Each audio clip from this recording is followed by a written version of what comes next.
invite Professor Shrijit Datta, Director of Center for Civilizational Studies at Rishi University, to welcome the gathering and introduce the speaker. Thank you, Shurov. Namaste, everyone. So, today we have something of an unusual subject at hand that we will be discussing. Unusual but interesting. And interesting in the manner that we all come across headlines, news bites, and breaking news on our newspapers and news channels. And since 2021, 2nd of May, when the results of the latest Vidhan Sabha elections in West Bengal were declared, the newspapers and channels were inundated with news reports of horrible incidents of violence all across West Bengal, and even in some border areas of other states. So, there were incidents of people getting killed. There were heinous reports of rapes and murders, and many people left their homes and they were basically hiding from a systematic terrorism that had been unleashed at the aftermath of the Vidhan Sabha elections in West Bengal. Now, those incidents, those reports have a quality of instantaneity to them, and there is a risk that in these breaking news and headlines we often lose track of the larger systems and the larger happenings in the historical process that we can lose track of these larger systems. So I would expect that in today's talk, which will be delivered shortly by Professor Debjit Jha, we will be able to find certain ways to make sense of what is going on in terms of political violence, and probably also other kinds of violence which may have links to political violence, which is quite possible. It is in this regard that we thought that this topic that Professor Debjit Jha has been recently working on, and we get to hear that Professor Jha and his co-authors' paper, which deals with the same topic, will get published very soon in the Economic and Political Weekly. And we congratulate you for that, and thank you for coming here to the Rishi University campus. I would like to give a brief introduction to Professor Debjit Jha. Professor Jha is an associate professor at the Jindal School of Government and Public Policy and Deputy Executive Director and founding member of the Center for Complexity Economics, Applied Spirituality and Public Policy at JGU. He holds a PhD in economics from the Center for Economic Studies and Planning, Jawaharlal Nehru University. Before joining JGU in 2017, he taught economics at different reputed government colleges in West Bengal under the West Bengal Education Service for more than 6 years. During this period, he also held the prestigious position of Assistant Director of Public Instruction to the Government of West Bengal. He has published several research papers in the journals of national and international repute and also participated in many conferences. He also delivered invited lectures in many institutions. Dr. Jha is a macroeconomist by training, and his primary research interest is empirical growth economics and political economy.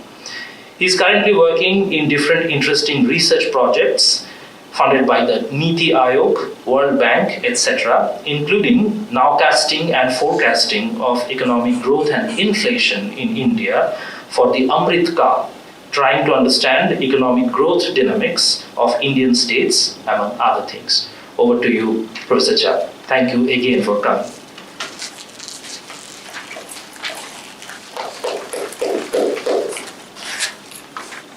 Thank you, Professor Shrijit. And I think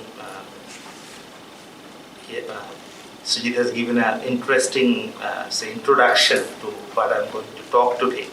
And so in a way, definitely I'm going to talk on this political economy of violence and more specifically the electoral violence, but some other kind of violence I'm also going to cover. So,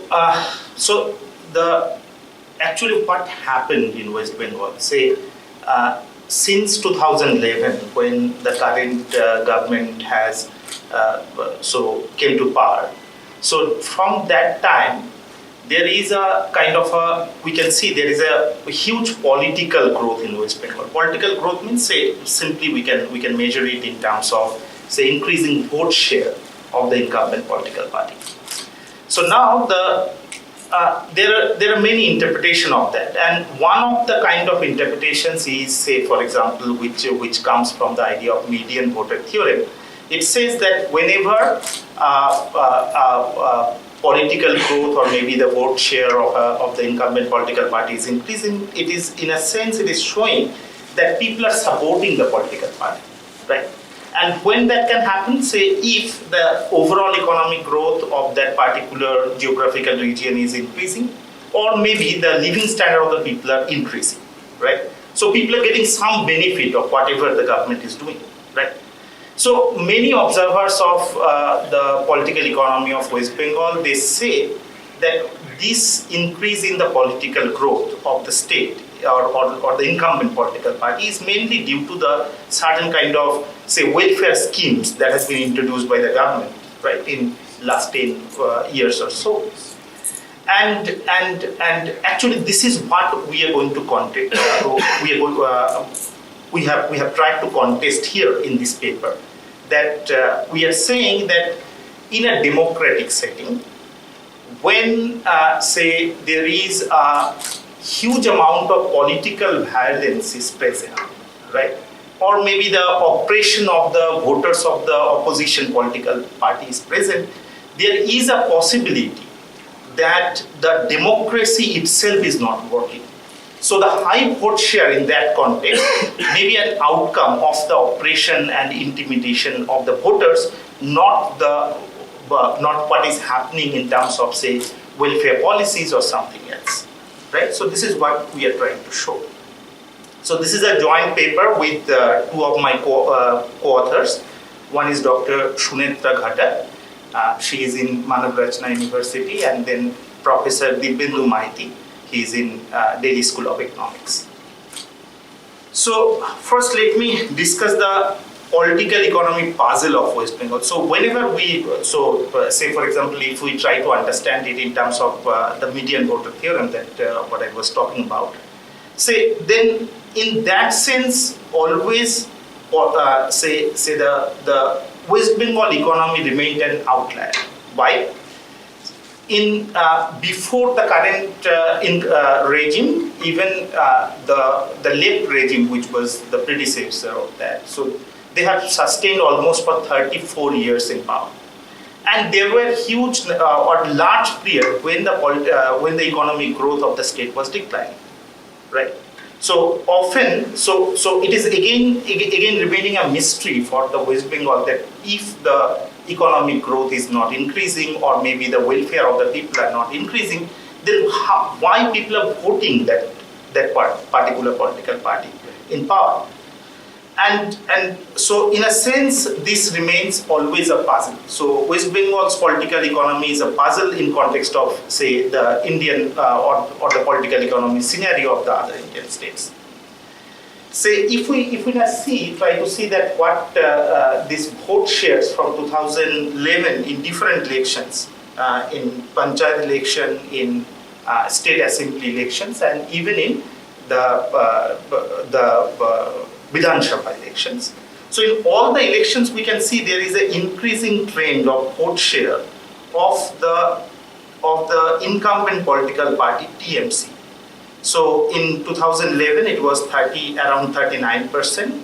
Then, except in 2019, there is a slight dip from 44.91 to 43.69%. But again, it has increased in 2021 Vidhan Sabha election. So, very famous, economists like Maitresh Ghatak of London School of Economics, then Abhijit Banerjee, who is a Nobel laureate as well, they somehow tried to relate it with the rise in rural consumption, which is definitely we can use it as a measure of welfare improvement of the people. And so actually they say that since due to the welfare schemes that has been introduced by the government, so people have been benefited, and so people are voting the incumbent government, and that is the reason for the increase in the vote share. Then, but I have already told that I am going to actually, or in this paper we try to contest that particular idea, and then so if it is not the case, so if we for the time being try to see that if there is some other kind of things are going on, then what may be the reason behind this increase in vote share? So this is what we are going to start. So first of all, that there is a clear evidence that we can see that the bar diagram for the period. So these blue bars are for that West Bengal, and this red, this is saffron. I think saffron bars are for all India. So now we can see that the GDP growth for the period 2011 to 2019 for West Bengal not only remained lower than, say, its so all India level, but it was lower than even its previous period. So even its own history. So during the time of say 2001 to 2010. So the GDP growth rate was just before the 5%, but it has declined to almost 4% for the period 2011 to 2019. And then when we try to understand that what is the source of this growth from the different sectors, that which sectors have performed well and which sector hasn't. So we can see that there is a rapid increase in the agriculture sector. So we can think that the rural economy is basically progressing in that sense. But there is a massive decline in the industrial and the services sector during the last 10 years period. So again, so if we for the time being that just try to believe that okay, these social welfare schemes are something which is people are getting benefit, right? So then just we try to look at the figures of the social sector expenditure in West Bengal compared to the other states or maybe the all India level, and then the ratio of it. So whether the West Bengal government is or the spending in the social sector, out of which a large share goes to these social welfare schemes. So whether that is increasing or decreasing. So we can see that in the first figure, it shows that the social sector expenditure in West Bengal has declined compared to the all India level. Then again, the ratio of the social sector expenditure of West Bengal and the all India social sector expenditure. So we can see that there is a clear declining trend. So now that the claim that these social and welfare schemes are somehow benefiting the people, then if the expenditure on these social sector or maybe these welfare schemes are declining, then definitely there is sufficient ground to contest the argument that this is the source of maybe high vote share or the people are very happy in the state. Then the third point, which is one of the major important point missed by almost all the studies, is high level of political violence. So in recent period, if we see, so basically it is very difficult to get reliable data on the actual number of political violence which is happening in a particular state. But again, there are some sources or maybe some indirect sources which we can think of presenting as evidence. So this is the data of political murders attributed to political motives between 2010 and 2019 for different Indian states. So we can see that West Bengal is during this period, the political murder is highest in West Bengal, right? Then again, one report of the Ministry of Human Affairs submitted to the Election Commission of India before the recent or maybe 2021 state assembly election suggests that as many as 693 cases of political violence occurred during the parliament election 2019. After the election, between 1st June 2019 to 31st December 2019, 852 cases of political violence occurred, with 61 casualties from that particular state. So we can see that there is a huge number of political violence that remained unreported in many of the government studies, like say NCRB report. NCRB is a kind of a report which is collected by the police. So we can think of that why the numbers are comparatively lower in NCRB report, because it is the state government which is reporting these numbers. Okay. Then alternatively, what we can think of as a evidence of political violence, say if there is a huge number of political violence present in a particular state, then there is a possibility that the election, so the nomination during the election from the opposition party will be less. So if we try to see that what happened in 2013 and 2018 panchayat elections in West Bengal, and just try to I'd like to highlight one particular thing, that the panchayats are the source of economic power in West Bengal, because it is a three-tier panchayati raj system, and so most of the government schemes are distributed through the panchayats, right? So now we can see that in the 2003 panchayat election, 10.66% of the seats have been owned by the incumbent political party uncontested.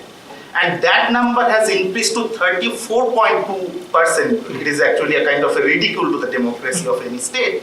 So it has increased to 34.2%.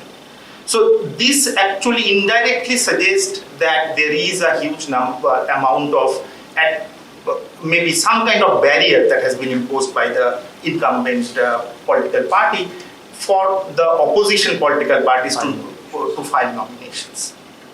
Okay. And even actually the women's are not spared in West Bengal, and Professor Datta has pointed out that the rape is one of the instruments that has been used, because whenever you are basically say trying to intimidate or maybe oppress someone, it is maybe your strategy will be to actually, if we can actually somehow get a sense of fear within you, right? So that is much better strategy compared to say killing some person, right? So maybe rape is being used in that sense. So there are two puzzles in West Bengal actually. So the first puzzle is how the present regime is persisting when the aggregate economy is not performing well.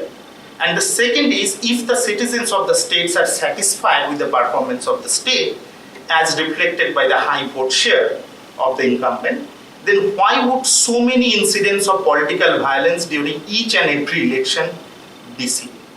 So these two particular hypotheses we have, or maybe the puzzles that we try to resolve in this paper. So in order to understand that, or maybe resolve this puzzle, that what is happening in West Bengal, first what we need to understand is the nature of the society of West Bengal, and that has started, or maybe that somehow changed, the nature of the society has changed during the left regime. And Professor Partha Chatterjee, who is one of the renowned political scientists, so he has termed Bengal society as political society. So what is this political society? So political society is people's dependence on incumbent political party in everyday life. So in every aspect of your life that is controlled by the political party, right? Later on in 2009, Dwaipayan Bhattacharya, another very renowned political scientist, he termed is party society, not the political society, right? So just we can mark the difference, the political and party. So party is becoming the major power in case of that kind of a society. So now if we try to, so basically Avirup Sarkar, he is one of the renowned economists in, he's working in ISI Kolkata. So he tried to explain the persistence of the left regime for 34 years in power in West Bengal using this particular two things in a political society. One is informalization. So if that informal economy is growing, so basically people are getting more and more dependent on the political party, right? And the party organization. If the political party is very strictly organized, and so he was of the opinion that since the left political party was very organized, and since the informalization of the economy was increasing, so these were the main reason for somehow the political mobilization that left has sustained for almost 34 years. Now the problem is, say,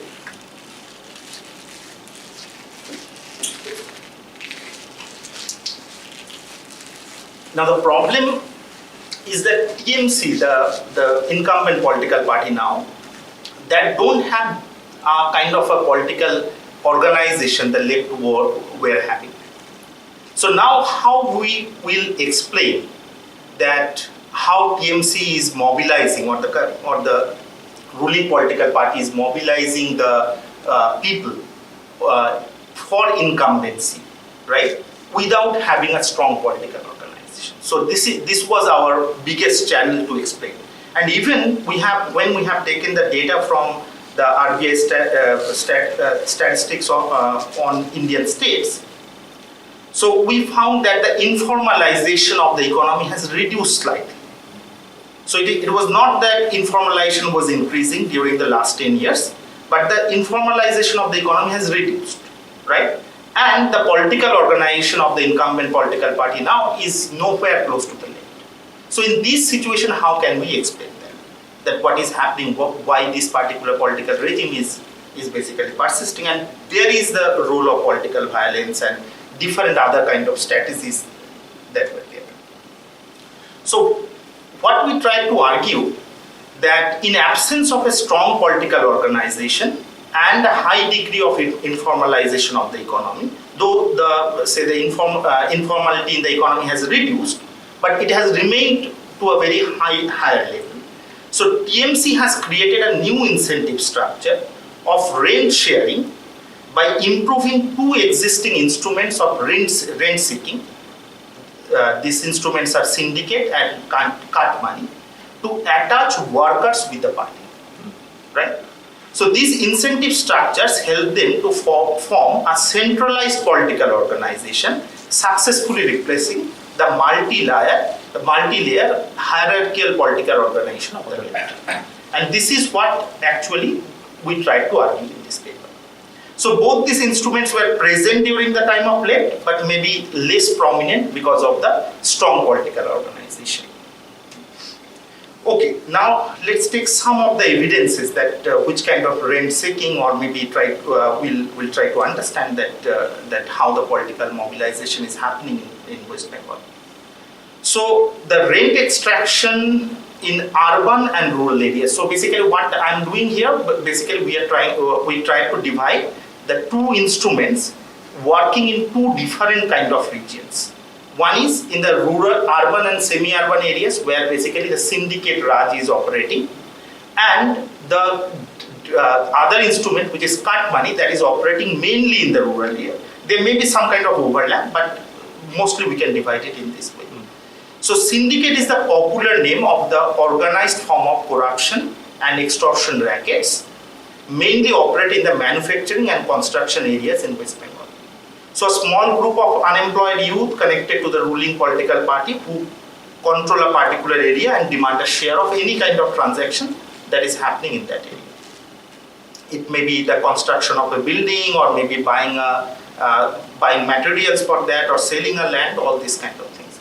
However, it has actually the nature of these syndicates have changed during the during the current political regime. So it has metamorphosed into corruption and extortion racket since 2008 Panchayat election, when TMC got hold of the Rajarhat New Town area after winning the local body election, means the Panchayat elections. So when TMC came to power in 2011, the party was controlling as many as 175 syndicates in Rajarhat New Town area. And after that, not only the syndicates have spread it to the entire state, but it also have entered into the activities like land dealing, labor hiring, or finding rented accommodations, even to college admissions, right? So now the evidence suggests that this extorted money by the syndicates is shared between the syndicate members and the political leaders of the incumbent political party. There are sufficient evidence, and I have given the actual source of that. Right? Okay. Now the main question is, why are syndicates are found to be associated with the political parties? So definitely, since the members of the syndicates this is a kind of extortion racket, right? So they always need protection from police, and the incumbent political party is the best. Maybe the body or the organization to give it, right? But on the other hand, the political parties also need these members of this syndicate, and this requirement may come from two different sources. One is definitely that the money of the syndicates, the extorted money, to take a share of that extorted money is definitely one of the major maybe incentive for the political parties. But the second important point is that the political parties use the muscle power of these syndicates during the elections to intimidate and oppress the voters of the opposition political party.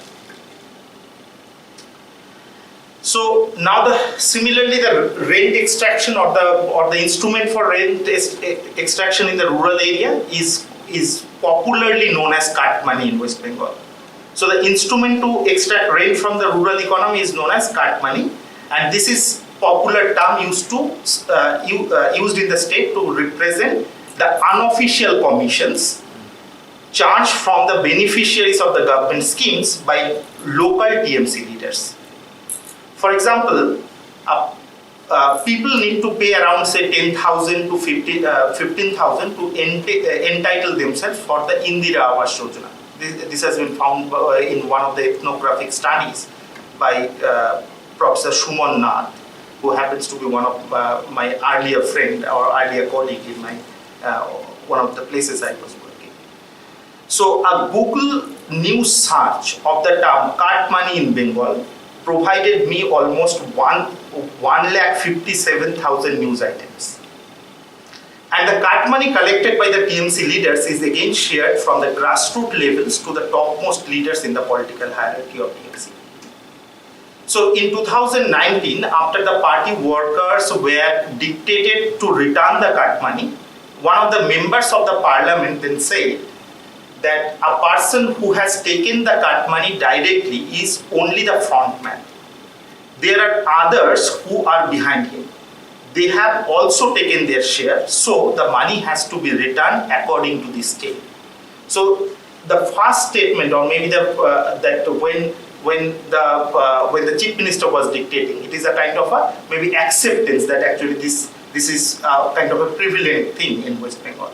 And then the statement of the member of parliament clearly shows that it is being shared by different layers of the incumbent political party. So while so now again the question is why people pay cut money. So there are definitely there can be two reasons. One is definitely information asymmetry. So what is information asymmetry? So people or the poor people in the rural areas don't have all the information of the government schemes available to them, while the local political leaders of the incumbent party associated with the panchayats have clear information because they are running the panchayat. So the information asymmetry makes it difficult for the people to verify whether they have to pay money or not to get the entitlement of those government schemes. And these government schemes are not only the state government schemes, this may be central government schemes as well. So there is an example, a village women in Hooghly district paid rupees 550 rupees to a local TMC leader to get a cooking gas connection under the Pradhan Mantri Ujjwala Yojana, a scheme of the central government for providing free cooking gas connection to poor village women. So, and she was thinking that it is the installation charge, right? So similarly, a poor person in the rural areas often face take it or leave it kind of a offer. So if they don't agree to pay the say cut money, right? So they will not be entitled or maybe enlisted for the entitlement. Okay. So since this kind of things are there, so people easily agree to pay cut money, and that is how it is basically prevailing. Now, what I tried to do, I tried to construct a political economic framework of rent sharing in West Bengal. And definitely, let me tell you that I'm coming to the political violence and how it is related to this particular kind of extortions. And so, basically, the right-hand side is the rural economy, and the left-hand side is the urban economy. And here is the state government and this is the central government who are implementing or giving different funds for kind of say welfare schemes or rural development. Maybe some of the schemes may be for urban development as well, but those are much limited compared to the rural development schemes. And there are three hierarchy of the political agents. First, that at the bottom of that hierarchy is the people or the voters, right? Then the local political elites, those are basically that in the rural area they are say the TMC leaders who are basically running the panchayats or maybe somehow related to the panchayats. And in the urban areas they are the syndicate members. And at the top of the hierarchy is the central political elites. They are the members of legislative assembly or the MLA or the MPs or the state level leaders of the incumbent political party. Now what happens that whenever a scheme is being implemented at the panchayat level, so the middle layer of the political elites, right? So those who are taking the cut money or maybe the syndicate people. So in the rural area where this cut money is prevalent, so they demand an unofficial commission from the people, right? And this money is shared between not only they're getting the entire benefit, but it is being shared with the central political elites, right? And so basically the income of the central political elites are also dependent or somehow linked with how many schemes the local political elites are implementing and maybe how much fund they are spending for in the rural economy. And so basically since their income is for both the central political elites and the local political elites, their income is linked with the funds, how much funds they are actually utilizing or maybe spending in the rural economy. So we have seen that the service delivery or the government service delivery has increased during the time of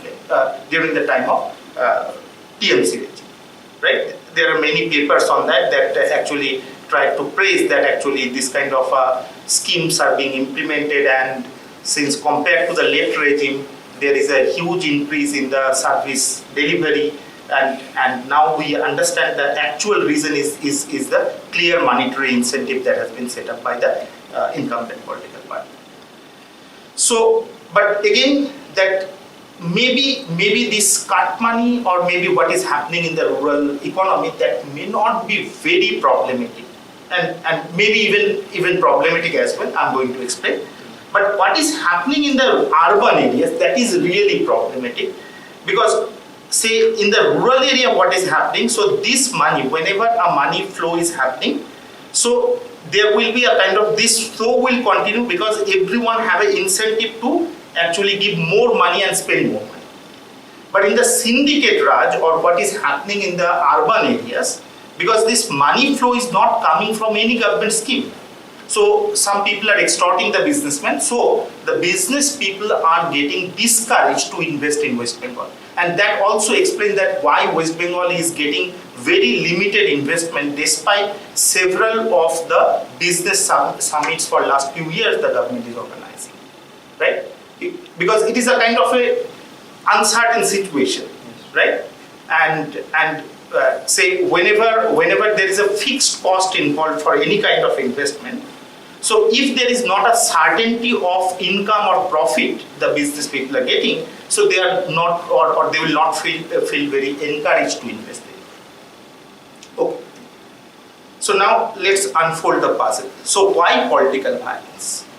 So since the local political elites and their associates in the incumbent political party are mostly the whole-time party workers or the syndicate members, so in the majority of the cases their livelihood is entirely dependent on the survival or survival of this rent that they are generating from the rural and the urban economy.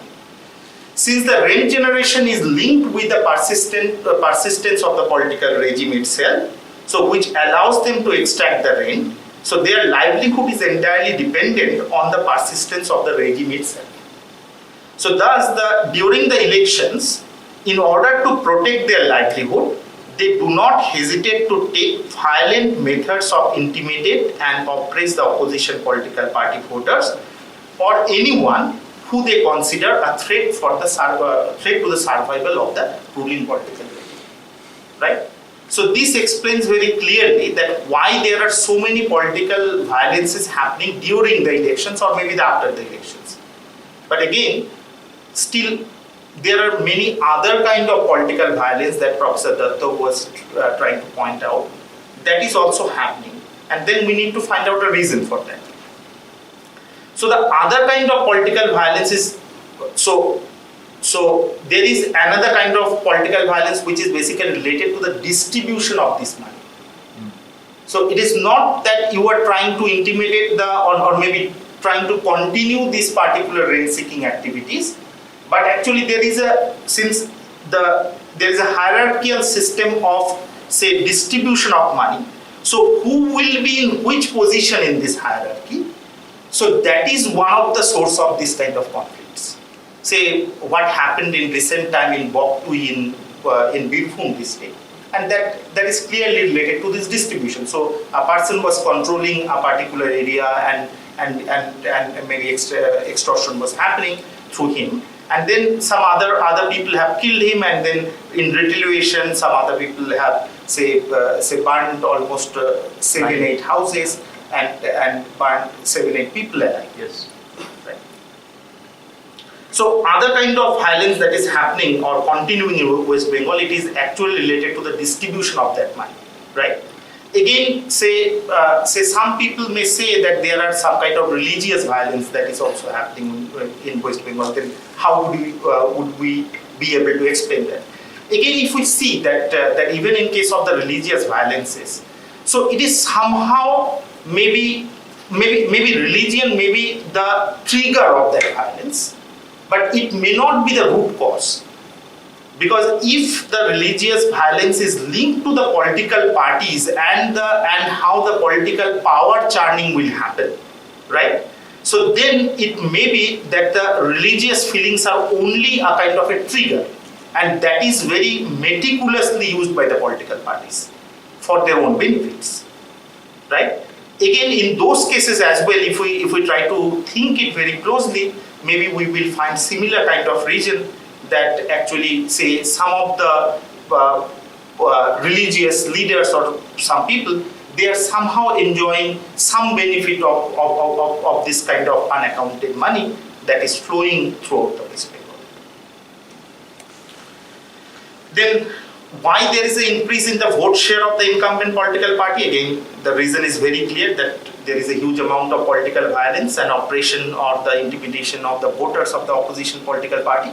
And in this kind of a situation, we cannot think of a democratic situation what is happening. So basically, the increasing vote share is not the reflection of the democratic process itself, but it is a kind of a reflection of the muscle power.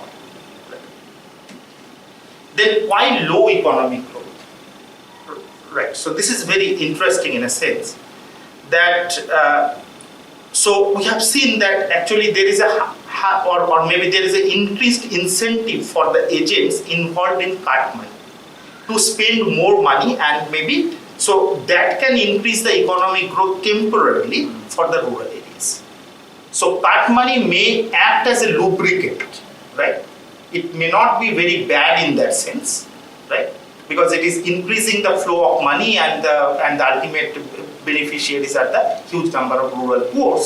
So in that sense, if they are getting more benefit due to the existence of this lubricant or kind of a cart money or the corrupt practice, so it may not be very bad.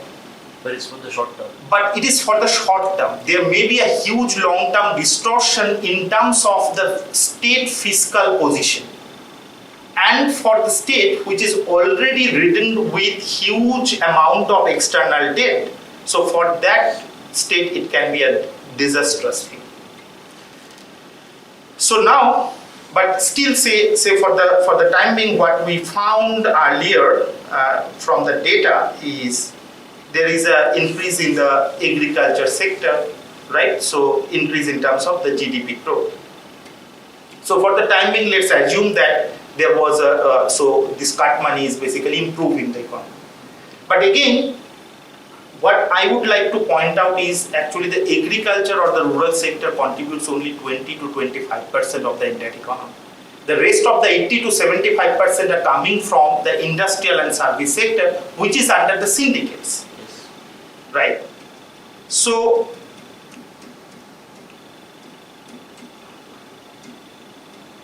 And sorry to interrupt, on that particular slide, another interesting thing is that the GDP share has actually declined from the left regime right. to the last 10 years of the regime.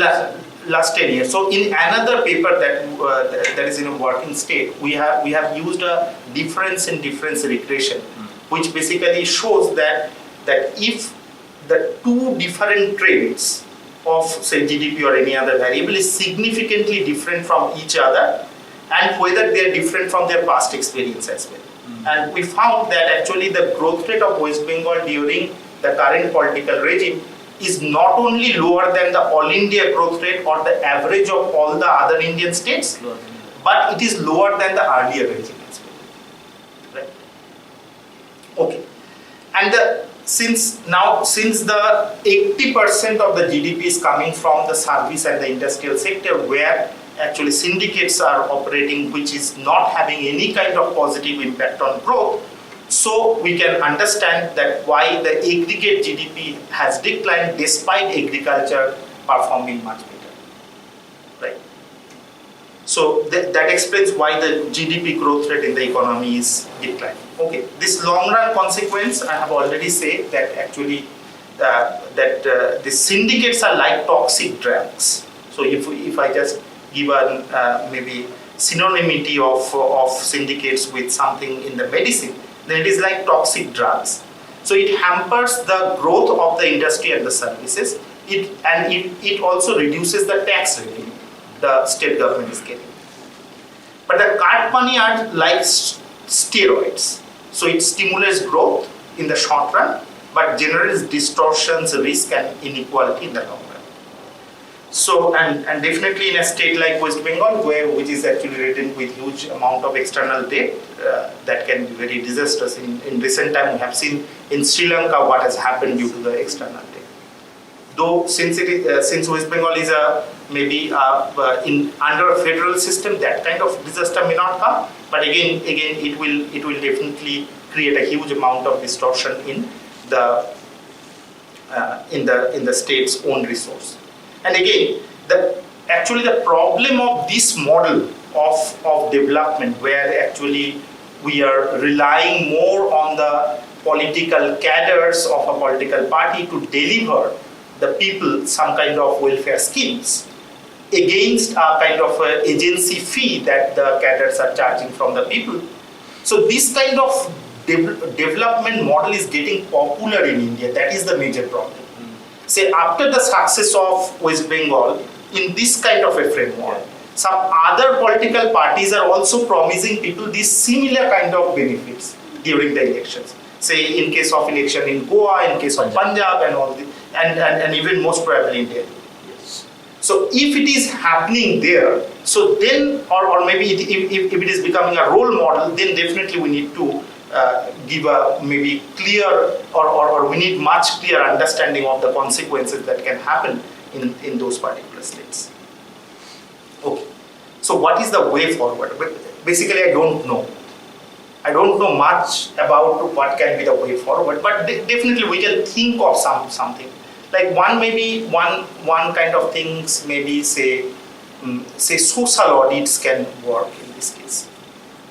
So if for the government schemes, but again in a state where there is a huge amount of political violence, so who will do the social audit and who will show the courage to show maybe social audit the government schemes? I don't know, but maybe that can be a way out.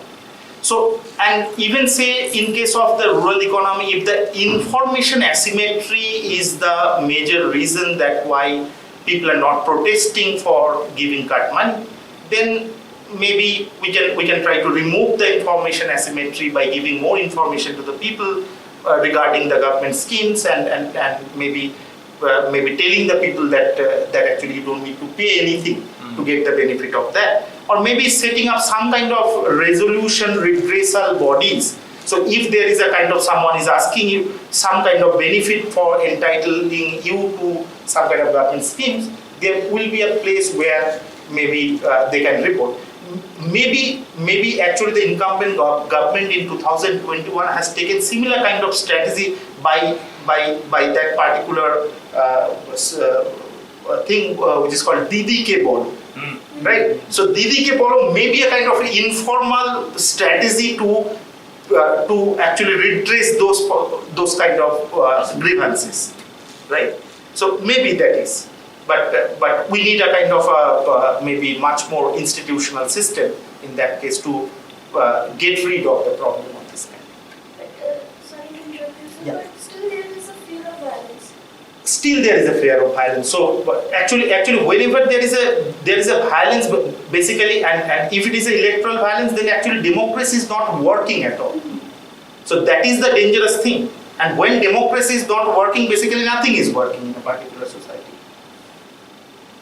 Okay, so maybe I would like to stop here, and if there are questions, I can take them. Sure. So, without further ado, we will go into the Q&A session, and because we are small in number, please feel free to raise your hand. Professor Jha can take them one by one and address them. What is the role of demography in this political? Right. Because one observation which I did when I went to recently to Bengal is people are spiritual. Even Hindus are, I think, like it's not. Hindus there are also very spiritual. Why is BJP not able to capitalize, these Hindus who are actually into religion and all that and make them as a vote bank? What is the reason behind that? And the influx of many Bangladeshi Muslims who are coming into Bengal, what is their impact on the elections? Definitely. So the infiltration has remained one of the bigger challenge for West Bengal, and maybe it is not only unique to West Bengal, but it is any kind of state which is actually bordered within or having an international border. So it is very difficult, and if there is a disparity of income in these two places in terms of average income, then the flow of people is very difficult to stop, because if you try to see that what happens in US and Mexico, so Mexican people, because of having lower income opportunity, they migrate to the US, or maybe through any kind of channel they would like to pay for, or even maybe crossing a kind of a huge desert, right? So but in this case as well, that is always true.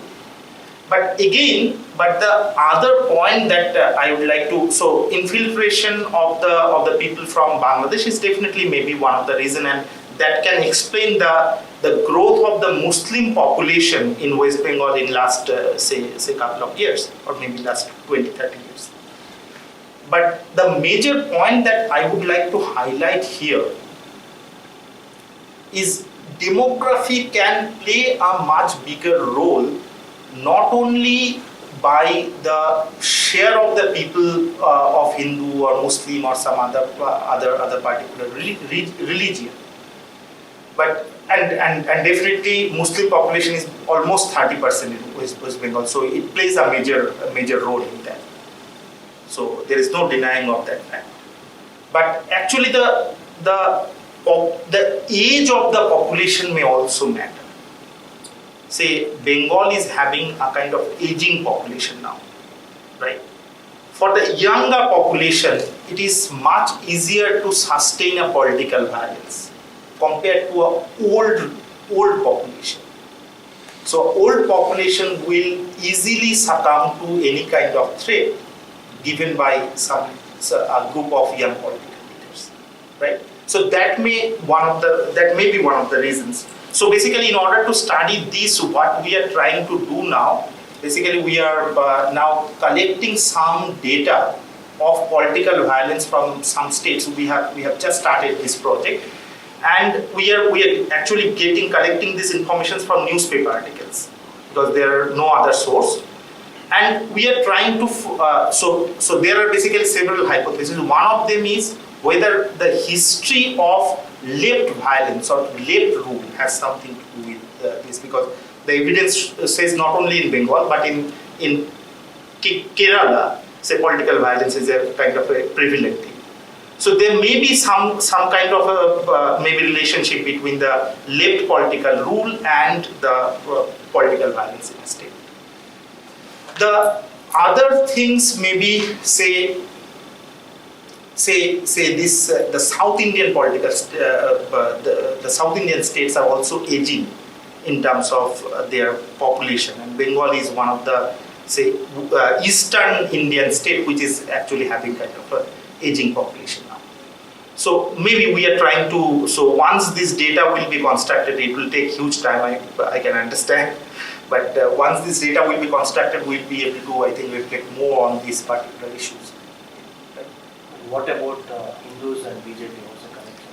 Right. So there is in the newspapers you will see that there are many articles on this particular aspect, that a kind of the Bengali Bhadraloks don't prefer a kind of maybe religious sentiments or maybe religious polarization. What BJP is doing in West Bengal? This kind of statements are there, and so if actually even actually the last lecture on this particular topic when I was giving, so one person asked me a very interesting question, and this question is very similar to that why basically that it is some kind of maybe her own observation that actually Bengali people don't like all this religious polarization or maybe religious sentiments is entirely missing. But actually that may not be true, in a sense that it is not. If we look at the vote share of BJP and how it has increased, so it is very difficult to refute that claim that people are not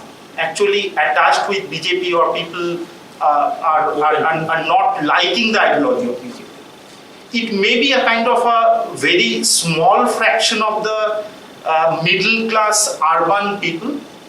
They may have a kind of a huge heritage of left sentiment or maybe left liberal sentiments, or maybe something which now transformed in a kind of a support base for the TMC as well in the urban areas.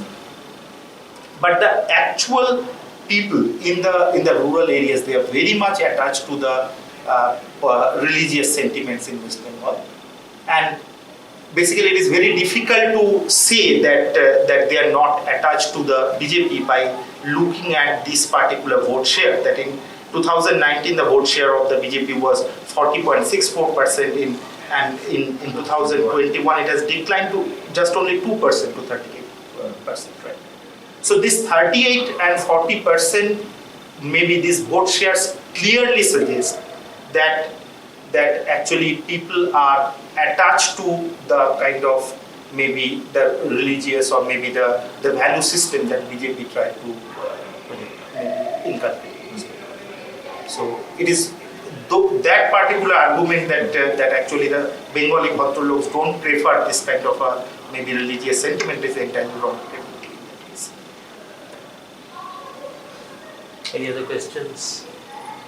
After this election violence went, a lot of political violence happened. Right? After that, a lot of people were complaining against BJP that there is your government in the center and your own karyakartas are getting killed. You are not doing anything.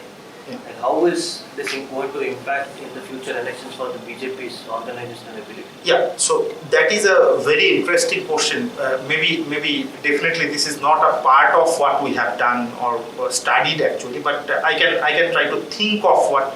But actually, in terms of the ground level sentiment that I have seen in West Bengal, it is not very positive after the kind of thing that has happened after because many of the state level political leaders of BJP couldn't stand behind their own party workers during that time, and that can have a very long run consequence definitely in West Bengal. And many of the workers, those were supporting the political party for a very longer period of time without even actually during the operation of the left regime or maybe the TMC regime as well. So they are now very discouraged. But again, what is the ray of hope is basically that whenever there is a ideological maybe support base, that is very difficult to destroy even using the muscle power. So if since those particular support base was say 5-10% support base of the voters, BJP always retained even during the worst time that it has seen in West Bengal. So maybe that support base will not destroy. But the fluctuating vote which was coming towards the BJP during that time, or maybe last 5-10 years, so that may definitely, there is a kind of that may be hit hard. Okay, I have a couple of questions. So, very, very interesting talk and several threads of information and ideas that you have provided through this talk. I could correlate some of the incidents and make sense of them in a way. You have interestingly touched upon the information asymmetries. You talked about the information asymmetry, which is particularly, there, in the rural areas. So, do you think that the digital revolution that has happened in the last 5-6 years with the proliferation of the mobile internet and so on, that information asymmetry can be tackled? Have you given some thoughts to that? And also, how do you see the role of the bureaucracy, the All India bureaucracy and also the West Bengal civil servants in this entire structure of cut money and rent extortion that you have been talking about? Exactly. So yeah, this is a really interesting question, and actually once we were discussing about it, actually say when we were thinking of what kind of maybe way forward, so we were thinking that maybe that even after the 2021 state assembly election, if you see that there are many schemes, those were earlier been implemented through panchayats. Now there is a slight shift toward implementation through the bureaucracy, and maybe using different kind of, say, the electronic media or not media, it is the kind of different kind of, say, tools or the technologies that is being implemented. But again, the problem is that when we are thinking of, say, some kind of technological revolution or digitization, then first question is whether the incumbent political party wants it or not. But since what I tried to show that the political party is surviving or maybe attaching the workers with the central political party through these incentives or through these rates that is being generated, So there may be a kind of that the political party itself or incumbent party itself don't want, right, to happen. So in that case, so what kind of evidence is what I can think that there is a kind of misreporting of the names or maybe, so in the digital platform, say the beneficiary names have been imported, but at the same time the names are wrong. So the actual beneficiary is who, it is very difficult to identify in that case. Spurious data. So spurious data is there. So all these things, but definitely the digital revolution can change many of these things. But actually the involvement of the bureaucracy, I'm not very sure that which kind of impact it can come, because in some other places, in other contexts, when bureaucracy is having the almost power, so we have seen that the bureaucracy becoming kind of a corrupt Part of that system. part of that system. So it is very difficult to understand, but definitely the digital revolution will definitely is going to breach some of these information asymmetries. And again, coming to that disparity between the GDP index, comparing the previous left regime, the last 10 years of the Right. left regime, 2001 to 11, and the run of the incumbent political party in the West Bengal government. What sort of reasons do you attribute this disparity of the GDP? Because there was this very interesting and impactful incident in West Bengal politics when the Tata Motors wanted to make a headway into West Bengal and set up the nano factory, which basically gave Mamata Banerjee the leeway to create a very impactful political movement through Shingu, and then which catapulted into Nondigram and so on. So, but in the last 10 years of the TMC's 2 terms, actually 3 terms now, we haven't seen any significant investment of heavy industry coming into West Bengal. So, is that a reason, or what can be the Right. So factors? So basically, that what we try to show here in this paper is that during the time of left, say the syndicate was there, but it was limited to only in the Rajarhat Newtown area. It was not spreaded to the entire state, right? So it was just only kind of a limited effect in a particular state and particular area, and specifically to the construction sector. But it was not prevalent that much, right? So initially the aim of these syndicates were to form a kind of a cooperative to help the unemployed youth to get some kind of say the supply contracts they can get for the buildings that is happening in that area. But from 2008 onward, that has changed entirely. And now this particular system of syndicate Raj is actually the entire state is in its clutch, right? So the area has increased a lot, and it is not so. Actually, what we were trying to see that whether that during the last 10 years of the left regime, so the main contributor to the aggregate GDP was the construction sector, right? And then actually from 2008-9, that construction or the real estate sector has declined. So its contribution to GDP has become half of the earlier contribution to the GDP. Interesting. So basically it gives us again another support that since the syndicates are most prevalent in that sector, so that sector receives the worst hit. And in case of West Bengal economy, if we can think that what are the major sectors that is contributing to the most of the GDP, then definitely construction or the real estate is one of the major sectors in West Bengal. Because the population is aging, so they are actually dissaving, everyone needs a kind of a maybe safest place to stay, and the population density also matters a lot, because the population density in West Bengal is very high. So because the demand of housing is much higher compared to any other state. Right.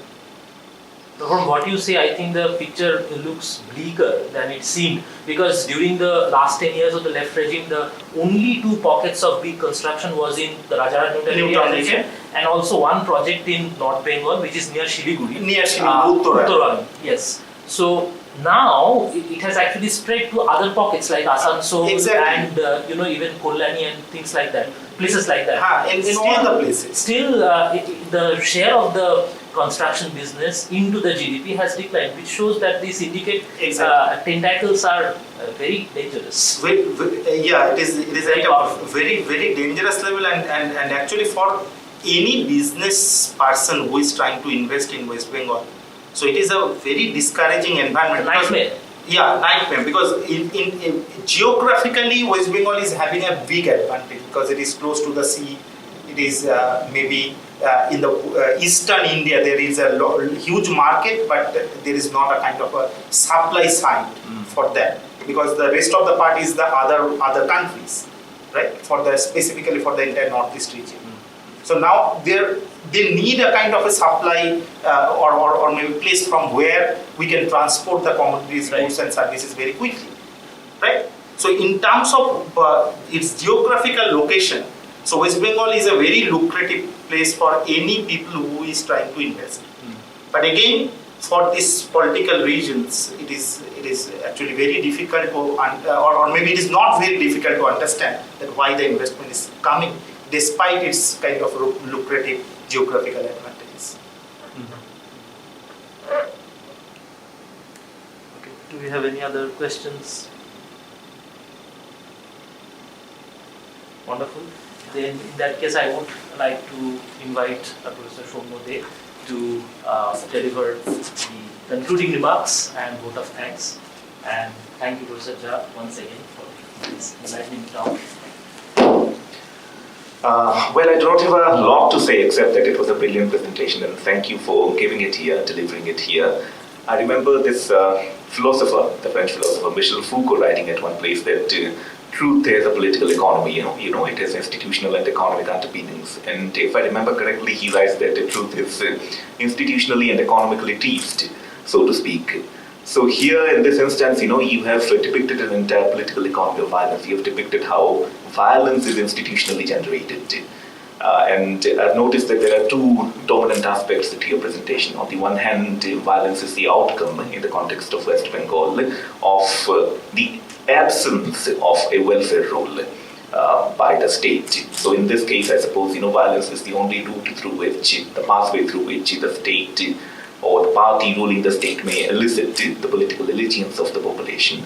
And on the other hand, you have depicted with a sufficient detail the extortion economy, which once again necessitates the resort to violence on the part of the ruling party in the state in West Bengal.